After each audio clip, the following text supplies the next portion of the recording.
एक नया विराम चिन्ह सीखेंगे। कौन सा? योजक चिन्ह। ठीक है, इससे पहले कौन कौन से विराम चिन्ह सीख चुके हैं?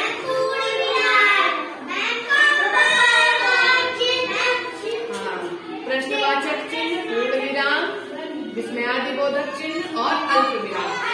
ये 4 विराम चिन्ह सीख चुके हैं। आज हम 5वां विराम चिन्ह सीखने जा रहे हैं, योजक चिन्ह, जिसको हम इस तरह से बनाते हैं और इंग्लिश में लोग क्या बोल देते हैं? उसको डैश, यही बोलते हैं ना। चलिए अब समझते हैं कि इसका प्रयोग हम कहाँ पर करते हैं। 2 या 2 से ज्यादा शब्दों को जोड़ने के लिए प्रयोग होने वाले विराम चिन्ह को योजक चिन्ह कहते हैं। जब एक ही शब्द कई बार आता है लगातार, जैसे हम बोलते हैं ना साथ साथ, अलग अलग, आधा आधा, बराबर बराबर बोलते हैं ना, तब ऐसे शब्दों के बीच में हम क्या लगाते हैं? योजक चिन्ह लगाते हैं। अच्छा, योजक चिन्ह केवल यही नहीं लगता, और भी कई जगह लगता है, अभी हम उदाहरण में देखेंगे। ठीक है, तो योजक चिन्ह बनता कैसे? इस तरह से बनता है। ठीक है, और उसको योजक चिन्ह कहते हैं। अब कुछ उदाहरण देखें, कुछ ऐसे शब्द जिनके बीच में योजक चिन्ह लगा है, जैसे माता पिता, चाचा चाची, मामा मामी, भाई बहन, है ना। तो ये क्या है? इनके बीच में हम क्या लगाते हैं? योजक चिन्ह लगाते हैं। लगा है ना। जैसे दूध रोटी, है ना, ये ऐसे शब्द हैं जिनको एक साथ बोला जाता है, तो इनको जोड़ने के लिए हम लोग क्या करते हैं? यहाँ पर क्या लगा देते हैं? योजक चिन्ह लगाते हैं। इसी तरह से देखिए, साथ साथ, एक ही शब्द 2 बार आया है, तो बीच में क्या लगाया? योजक चिन्ह लगाकर उनको जोड़े हैं। ठीक है, चमचम, गड़ गड़ गड़, योजक चिन्ह लगाकर इनको जोड़ा गया है। ठीक है, अब ये शब्द 1, 2 या 2 से ज्यादा हो सकते हैं, ऐसा नहीं कि केवल 2 हो तभी जोड़ दें। यहाँ पे 3 बार आया है ना, तो उसमें भी हमने योजक चिन्ह लगाकर इनको जोड़ा है। आगे देखिए, जैसे क्रियाएं, काम करने वाले शब्द कुछ ऐसे होते हैं जो एक साथ आते हैं, जैसे खाना पीना। तुम्हारा खाना पीना हो गया। ठीक है, जैसे कहना सुनना, है ना, जैसे पढ़ना लिखना।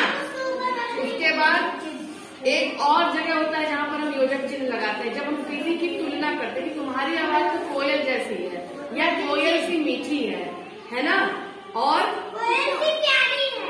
हाँ, और कह सकते हैं ये भी कि तुम तो फूलों सी लगती हो, है ना, तुम तो फूलों सी लगती हो। और तुमसा, तुमसा मतलब तुम्हारे जैसा। ठीक है, तो तुमसा तो कोई है ही नहीं। समझ में आई बात? समझ में आ रहा है? तो ऐसी जगह पर भी योजक चिन्ह लगाए जाते हैं। तो आपको योजक चिन्ह को आइडिया लग गया है कहाँ कहाँ योजक चिन्हों का प्रयोग करते हैं। चलिए, तो अब हम कुछ अभ्यास प्रश्न करेंगे। यहाँ पे मैंने कुछ वाक्य लिखा है और हर एक वाक्य में कहीं योजक चिन्ह लगेगा। अब एक एक बच्चे को मैं यहाँ बुलाऊंगी, वो यहाँ पर आएंगे, मैं वाक्य पढ़ूंगी और वो समझकर जहाँ पर भी योजक चिन्ह लगना होगा वहाँ पर लगाएंगे। ठीक है, चलिए पहले आ जाए।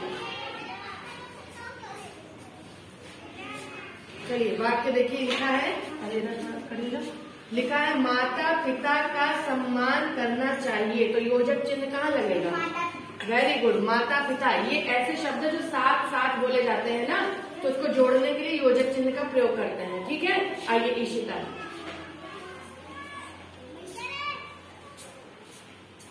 चलिए अगला वाक्य है, देखिए सोनू और प्रिया अलग अलग स्कूल में पढ़ते हैं, तो योजक चिन्ह कहाँ लगेगा? देखिए यहाँ पे कोई ऐसा शब्द है जो 1 से ज्यादा बार आ रहा है साथ में, अलग अलग, तो इसके बीच में क्या होगा? योजक चिन्ह लगेगा।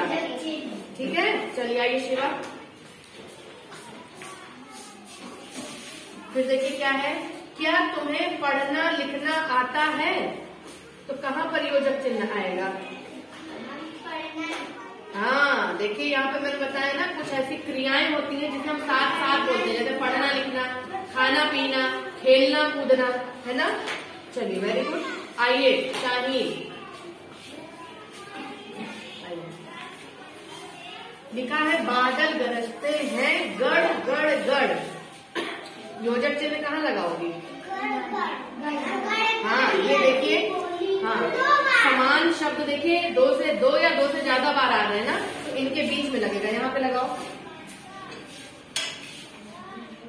योजक चिन्ह से हमने सारे शब्दों को जोड़ा है। अब आ जाइए, अब आ जाइए। अच्छा हाँ, एक छूटा है।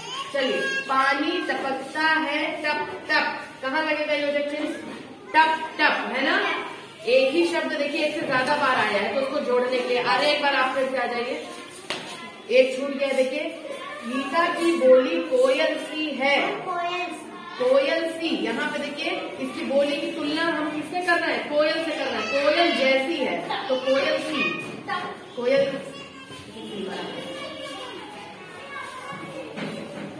हाँ चलिए, वेरी गुड। हाँ चलिए, आइए जरा। चलिए, तो आप लोगों को समझ में आ गया ना कि योजक चिन्हों का प्रयोग हम कहाँ पर करते हैं, है ना। अब अभ्यास प्रश्न मैं दूंगी, आप कर लेंगे। चलिए।